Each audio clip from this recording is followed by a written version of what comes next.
E aí, pessoal, bem-vindos à Paixão por Sua Presença, e essa é a lição 2. O título dessa lição é Proteja o Seu Apetite. Olha, eu estava conversando outro dia com um crente e ele disse essa frase para mim, ele disse, sabe, quanto mais eu caminho com Deus, mais eu percebo que é preciso que Deus nos atraia para que a gente tenha intimidade com Ele. E aí eu respondi, peraí, desculpa, você não está certo sobre isso não. E continuei perguntando para ele, de onde é que você tirou essa ideia, cara? E ele disse, bom, Jesus disse isso, nenhum homem vem a mim se o Pai não o atrair. E eu disse, ó, ele está falando sobre os não crentes então. Uma vez que a gente está agora na família de Deus, assim como os meus filhos podem se aproximar de mim na hora que eles quiserem. Eu estou falando da minha família aqui, tá bem? Eu tenho 4 filhos, Liz e eu temos 4 filhos. Eles podem se aproximar na hora que quiserem. Eu recebo ligações o tempo todo, recebo mensagens deles o tempo todo. Eu posso me aproximar deles na hora que eu quiser, e isso é que é um relacionamento. Deus nos deu o casamento e a família para nos mostrar o desejo dele. Jesus é o noivo, nós somos a noiva, Deus é o pai. Nós somos a família de Deus. Muita coisa pode ser aprendida quando a gente olha como a dinâmica familiar funciona, sob a luz da família de Deus. Então, nunca acreditem que é preciso que Deus de repente bata na sua cabeça ou queime um arbusto para você, como vimos na última lição, para que você seja capaz de se aproximar dele. Esse convite está de pé para a gente constantemente. Podemos constantemente chegar perto dele, ele está sempre pronto, mas a questão é, nós estamos prontos para nos relacionarmos intimamente com Deus nesse momento? Então a questão a se trabalhar ainda é a mesma. Por que existem tantos crentes com uma relação tão superficial com Deus? Por que eles estão satisfeitos sem estarem na presença dele? A resposta não é complexa. Tudo tem a ver com o nosso apetite e a nossa sede de conhecê-lo. Davi, o rei Davi, faz essa afirmação em Salmos 42, versículo 2 a 4. A minha alma tem sede de Deus, do Deus vivo. Quando eu poderei entrar para apresentar-me a Deus? Minhas lágrimas têm sido o meu alimento de dia e de noite, pois me perguntam o tempo inteiro, onde está o seu Deus? Quando eu me lembro dessas coisas, eu choro muito, muito angustiado. Tá bem, esse é um versículo sobre o qual vocês têm que pensar e pensar, meditar, ponderar sobre ele. Escutem o apetite de Davi. Escutem a sede de Davi. Ele disse, minha alma tem sede de Deus. Eu tenho fome dele. Mas depois de dizer isso, ele também diz que quando eu me lembro dessas coisas, é aí que eu exponho a minha alma a vocês. Tá bem, agora a palavra em hebreu para lembrar é a palavra hebraica zakar. E W.E. Vine nos fala que ela não é muito diferente da sua tradução em português. Mas ela não significa só lembrar de alguma coisa, como quando eu digo, olha, eu lembrei que eu devia fazer aquilo, que em outras palavras quer dizer que eu esqueci, agora eu lembrei. Esse é um lado da definição. Mas a principal definição dessa palavra é reter no pensamento constantemente. Então, o que Davi está falando, na verdade, é quando eu retenho desejo por Deus nos meus pensamentos, isso faz com que eu exponha a minha alma a vocês. Olha, eu conheço um ministro que esteve em um ministério por 30 anos. É um amigo meu querido. Ele disse, John, olha, eu preciso me abrir. Eu realmente quero ter uma relação mais profunda com Deus, sabe? E esse cara é tão poderoso. Ele viu mais de 500 mil de estudantes do ensino médio virem até Jesus, quase 100 mil alunos do ensino médio não cometerem suicídio. E mesmo assim, com 30 anos de ministério, ele fez essa afirmação, o que mostra que estar em um ministério não significa que a gente está tendo uma relação íntima com Deus. Ser um rei não dava uma relação íntima com Deus. Davi estava sedento. Ele era rei de Israel, mas ele estava sedento por uma relação com Deus. Então aqui está uma frase que eu quero que vocês tomem nota nos seus iPhones, nos seus iPads, no notebook, no seu livro. Olha, tanto faz, mas anotem essa frase direito, ok? Eu quero que vocês pensem sobre isso. Nós somos aqueles que determinam o nosso nível de sede por Deus. Não é Deus, tá bem? Muitas pessoas oram assim, Senhor, aumenta minha sede por ti. Você pode orar desse jeito o quanto você quiser, e essa oração não vai ser respondida de forma alguma, porque não está nas Escrituras. Deus não é o responsável pela sua sede por ele. Vocês é que são, entenderam? Vocês é que são. Não dá para enfatizar melhor do que isso. Provérbios O único. Não, só um pouquinho, deixa eu falar antes de ler os provérbios. O único jeito da gente criar e manter uma sede por Deus é protegendo a nossa alma e escolhendo aquilo que a gente vai colocar nela. Entendem? Agora, escutem essa escritura, Provérbios 27, versículo 7. A alma farta, tá bem? Não é um estômago farto. Escutem com atenção. A alma farta pisa o favo de mel, mas a alma faminta, todo amargo é doce.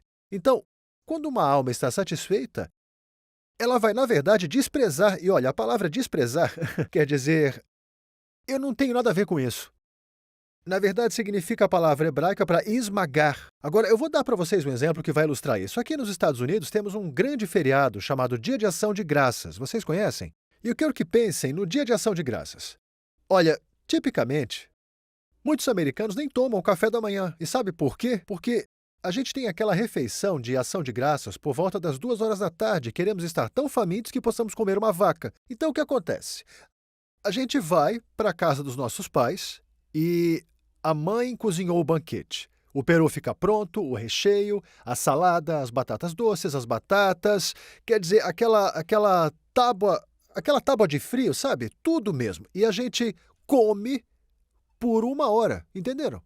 E aí, 3 horas mais tarde, já é hora de ir para casa da família da sua esposa. E a sogra fez exatamente a mesma refeição, a mesma. E quando ela traz tudo, a gente olha para aquilo e faz, peraí, eu não aguento mais isso não. Na verdade, agora a gente despreza o que a gente mal podia esperar para comer 3 horas antes. É exatamente isso do que está falando em Provérbios quando ele diz que a alma que está satisfeita pisa o favo de mel. E o que é favo de mel? Os hebreus davam mel para os seus filhos toda vez que eles falavam uma escritura para eles, porque eles queriam que eles entendessem a doçura da palavra de Deus. Então, quando um hebreu usa a expressão favo de mel, eu posso interpretar assim: uma alma satisfeita, na verdade, vai desprezar, ela não vai querer ter nada a ver com a palavra de Deus, entenderam? Caramba, isso é trágico quando você para pensar, não é verdade? Então, olha só, tem uma igreja no livro de Apocalipse. Na verdade, é a 7ª igreja para a qual Jesus manda uma carta. E agora eu quero ressaltar uma coisa aqui. Existem 7 dessas igrejas históricas para quem Jesus tem uma carta no livro do Apocalipse. Entenderam? Tem Éfaso, tem Tiatira, Pérgamo, tem Filadélfia, tem Laodiceia e tem todas essas 7 igrejas lá. Tá bem, agora, se essas mensagens que Jesus passou para essas igrejas fossem só direcionados a essas igrejas, então Deus nunca teria colocado isso nas Escrituras. O próprio fato de Deus ter colocado elas nas Escrituras significa que elas têm aplicação profética, em outras palavras, se aplicam também para hoje. Bom, o que eu quero focar mesmo é a 7ª igreja, que é a igreja de Laodiceia. Agora, Jesus fala para essa igreja. Isso diz a testemunha fiel e verdadeira. Fiel é falar a verdade o tempo todo. Verdadeira, vou falar a verdade, quer gostem ou não, porque amo vocês. Ele disse, eu sei que vocês não são quentes e sei que vocês não são frios. E ele disse, quem dera vocês fossem quentes ou frios. Dá para imaginar isso? Isso é Jesus dizendo para a igreja, quem dera se vocês fossem quentes ou frios. Fria é a pessoa que não tem nenhuma relação com Deus, quer dizer, isso para mim é chocante. Em outras palavras, eles estão num estado morno, que era pior do que ser frio.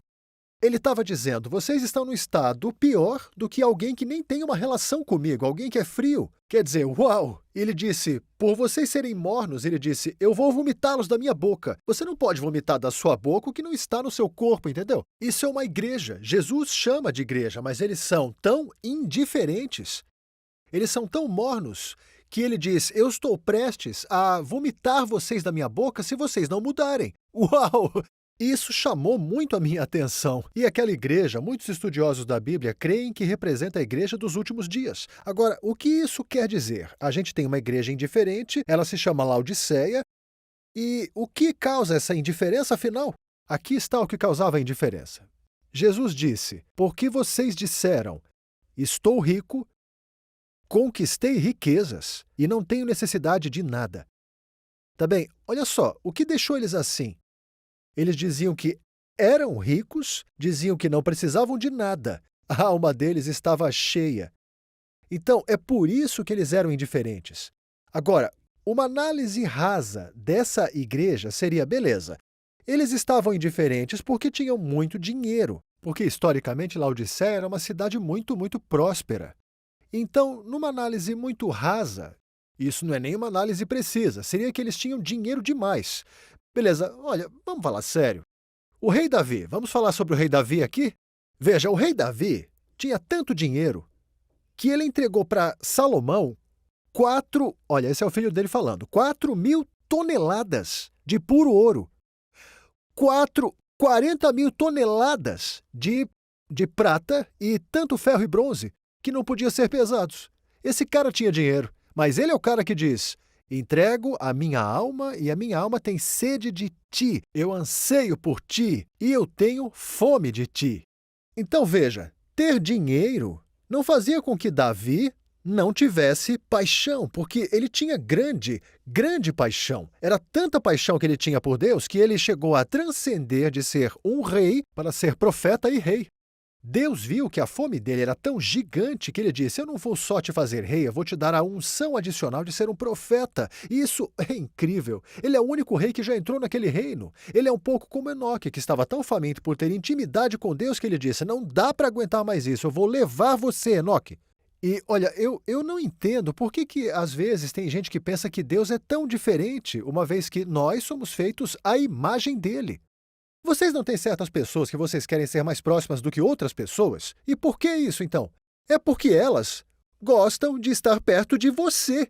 Eu não quero estar perto de gente que não quer ter nada a ver comigo, eu não quero ficar perto de pessoas que me ignoram. Mas eu quero estar perto de pessoas que querem estar perto de mim. Bom, esse é Davi. Davi está sedento por Deus e Deus diz: tá bem, Davi, eu vou revelar um aspecto de mim mesmo para você que nenhum outro dos reis jamais teve antes, porque você vai ser um profeta. Quer dizer, para mim, isso é uma coisa muito chocante, gente.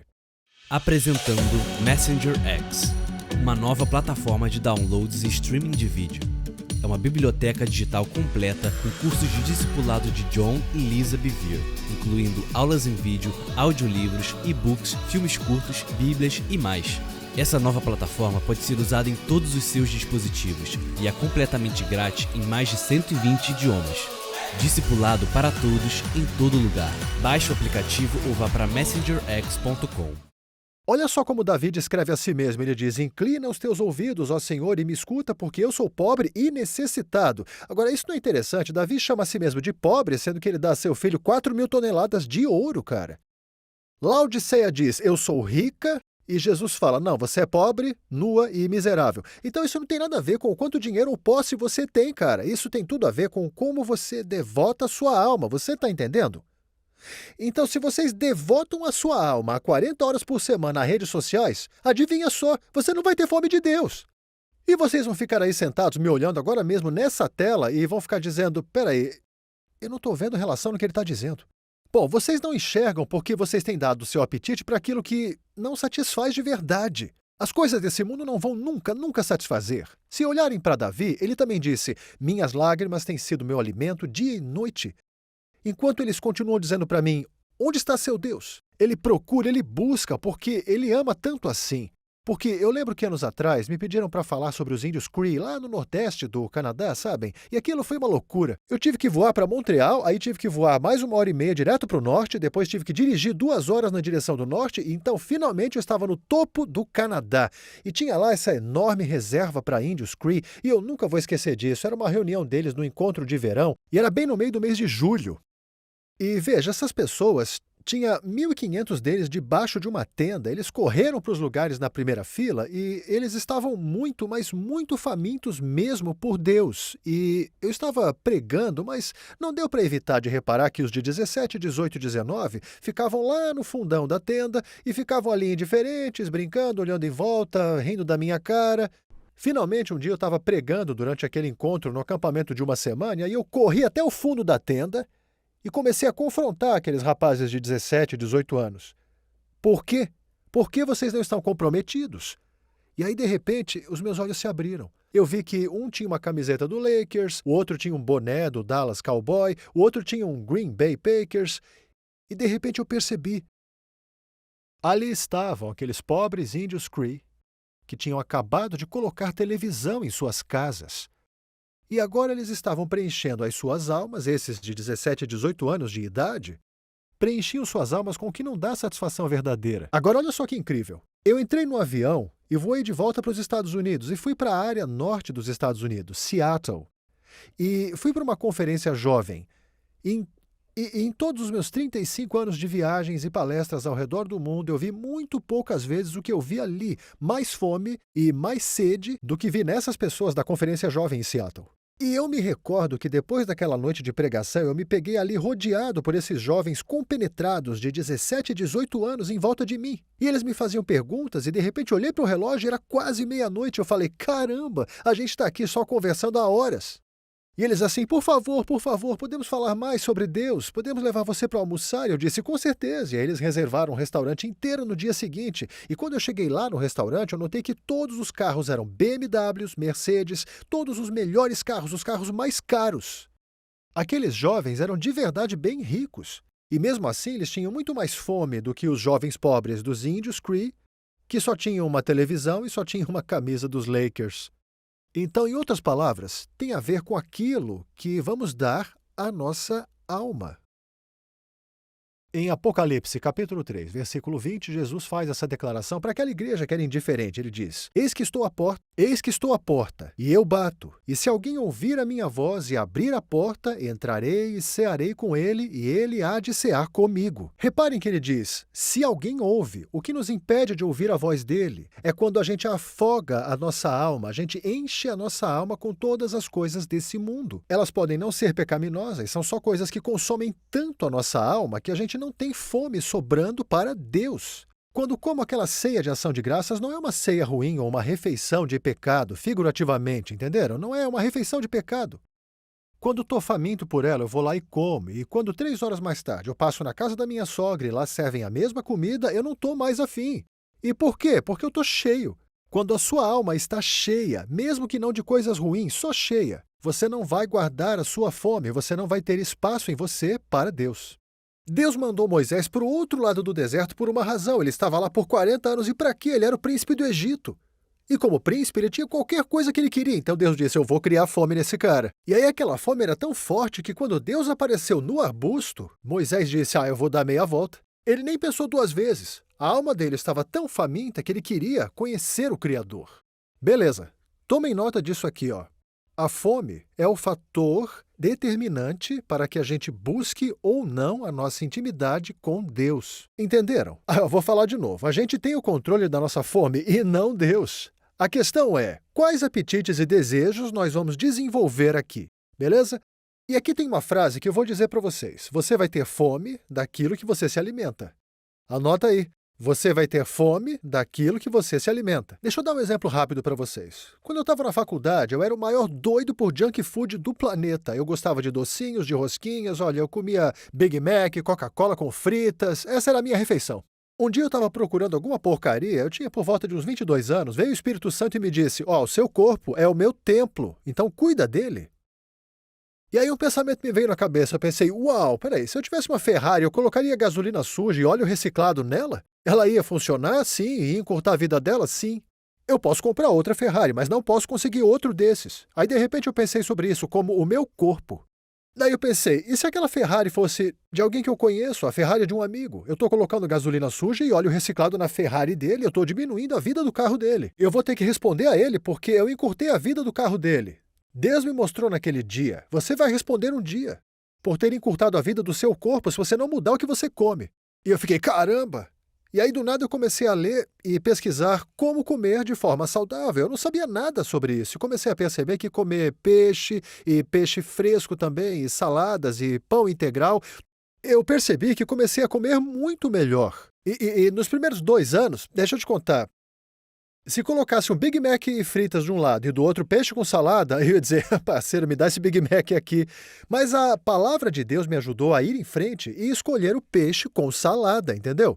Mas teve um benefício que eu não percebi que ia acontecer. E o que aconteceu foi que o meu gosto começou a mudar. Depois de uns 2 anos comendo melhor, eu não desejava mais aquelas rosquinhas. Eu não desejava mais aqueles bolos. E eu tinha pessoas que se sentavam comigo à mesa e ficavam brincando. Você vai querer comer esse bolo que eu estou comendo agora mesmo, não é?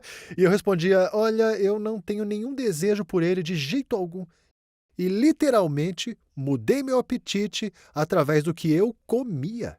Bom, se vocês estão constantemente se alimentando de redes sociais e vendo novela, vocês estão constantemente se alimentando das notícias do dia, a grande mídia, todas as fofocas do dia, então adivinha? Alguém vai colocar uma Bíblia na sua frente e você vai ficar... acho que eu vou ter que ler isso porque eu sou cristão, né? Vou ler meu capítulo de hoje. E o que ia acontecer com vocês se passassem mais tempo nas Escrituras do que passam nas redes sociais, hein? Sabem que a média dos jovens na América, entre 15 e 25 anos de idade, passa 57 horas e meia nas suas telas por semana? O que aconteceria se eles passassem metade desse tempo com a palavra de Deus? A gente teria uma geração que é faminta e sedenta por Deus, assim como foi Davi. Agora, não levem isso a ferro e fogo, tá? Eu me lembro de uma vez, quando eu ainda era um cara solteiro e eu tava com o meu tempo todo consumido pela escola bíblica e pelo estudo da palavra de Deus, e aí um colega de quarto disse, olha, é domingo de tarde, cara, o pessoal vai sair para bater uma bolinha, você não quer vir com a gente? Eu disse, não, eu quero ficar com a palavra essa tarde. Então, eu lembro que ele saiu do apartamento e eu abri minha Bíblia e comecei a ler, e ela estava tão seca que eu podia riscar um fósforo nela. E eu inclinei a cabeça e pensei, Deus, o que eu fiz? O que eu fiz? E Deus falou comigo, falou, vai jogar futebol, cara. E eu falei, o quê? Vai jogar futebol? E Deus disse, saia, vai jogar futebol por 1h30. Aí eu saí, voltei, abri minha Bíblia e todo o céu se abriu para mim. E eu fiquei, uau, o que aconteceu?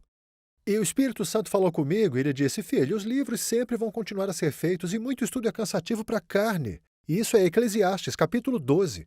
Ele disse, filho, o seu cérebro é parte da sua carne, ele tem que descansar. Se você se lembrar, algumas vezes meus discípulos estavam tão ocupados no ministério que não tinham tempo nem para comer, e eu puxava eles de lado e falava, se afasta e descansa. Olhem, recreação quer dizer recriação, então não vão para o extremo ruim como eu fui uma vez, entenderam? Aprendam o equilíbrio certo, mas garantam que vocês estejam se alimentando com a palavra de Deus. Eu quero falar uma coisa, me escutem com atenção. O seu apetite é o seu termômetro espiritual. Entenderam? Escreve aí. O seu apetite é o seu termômetro espiritual. O que eu quero dizer com termômetro? Quando alguém está doente e acaba pegando uma gripe, coloca um termômetro embaixo da língua, não é? E o termômetro diz que ele está com 38 de febre, não é isso? E sabe o que mais dizem? Dizem, ele perdeu o apetite. E isso é o que acontece com a gente espiritualmente. Então, esse é o ponto. Se a gente vive a nossa vida e faz uma refeição apenas por semana, adivinha? A maior parte da semana, nosso corpo vai ficar gritando, eu tô com fome. E isso é o que dá medo.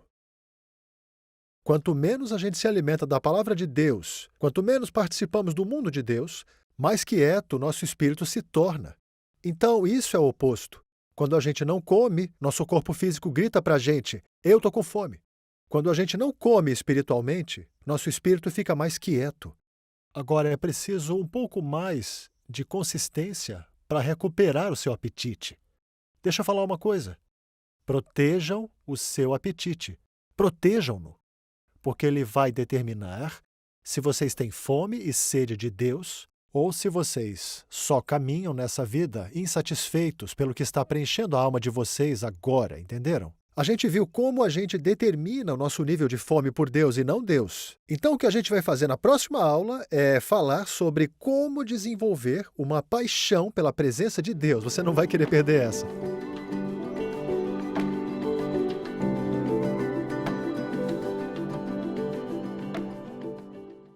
Apresentando Messenger X, uma nova plataforma de downloads e streaming de vídeo.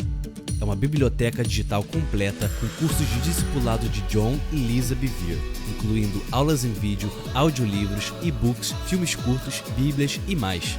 Essa nova plataforma pode ser usada em todos os seus dispositivos e é completamente grátis em mais de 120 idiomas. Discipulado para todos, em todo lugar. Baixe o aplicativo ou vá para messengerx.com.